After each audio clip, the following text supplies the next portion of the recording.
ఏంటండి? మిమ్మల్ని పిలుస్తుంటే పలకట్లేదేంటండి? అంటే వినిపించట్లేదా? వినిపించింది.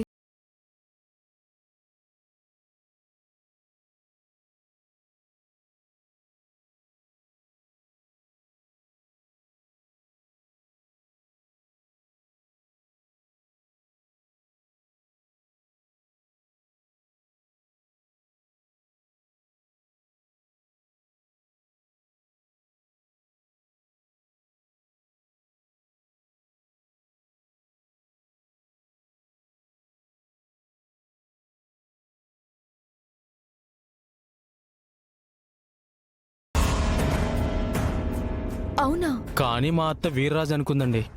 చూడండి, మీరు నాతో మాట్లాడాలని చెప్పేసి వీర్రాజు వచ్చినట్టు మీరొచ్చినట్టు ఏవేవో కబుర్లు చెప్పకండి. నేనేం కావాలని చెప్పట్లేదండి. నిన్న మీ ఇంటికి పాప ఎత్తొచ్చిందా? వచ్చింది. అప్పుడే నేను కూడా వచ్చానండి. మీ మీద చిన్న గులకరాయి కూడా వేశాను. మీరు తిరిగి చూసేలోపు అటు పాపాయత్తో గొడవ చేయగానే అటువైపు వెళ్ళిపోయాను. చూడండి, మీరు అలా అర్ధరాత్రి వచ్చుండొచ్చు, కానీ అలా రాకండి. వస్తే మీకే ప్రమాదం. మీరు మంచివారని నేను నమ్ముతున్నాను కాబట్టి ఎన్ని రోజులు మీరు బ్రతికున్నారు. కానీ మీ ప్రవర్తన మా అన్నయ్యకి నచ్చకపోయుంటే ఎప్పుడూ బుద్ధి చెప్పేవాడు. చూశారా శ్రీవల్లి గారు, అంత బుద్ధివంతుణ్ణి ఎవరైనా బావగా వదులుకుంటారా? నాకు అలాంటి బావే కావాలి. అయ్యో, మీకెలా చెప్పాలండి? ఐ లవ్ యూ చెప్పండి. మీరేమనుకుంటున్నారండి అసలు? నేనేమనుకుంటానండి, మీరు ఒప్పుకుంటే పెళ్లి చేసుకోవాలనుకుంటున్నాను. ఇక ఆలోచన మానుకోండి. అదేంటండి?